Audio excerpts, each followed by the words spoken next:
May Mendoza update. Congrats kay May sa bago niyang McDo at grand opening pa nga ng McDo ni May sa Ciudad de Victoria.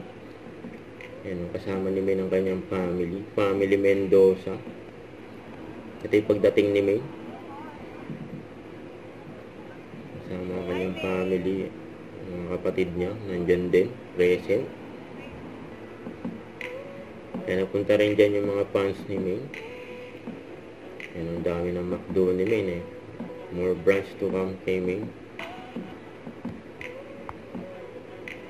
Ayan, no? Sumayaw pa nga ang kanyang parents, sila Tatay Teddy at Nanay Mary Ann.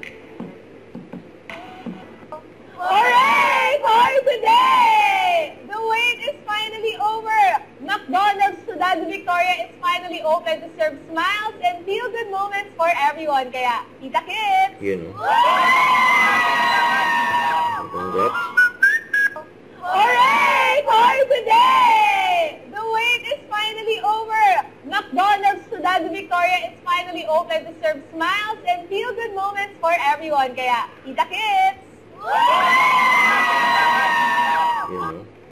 Don't forget to subscribe, click the notification bell for more updates. This is Richard the Action Vlog. Stay tuned for more videos.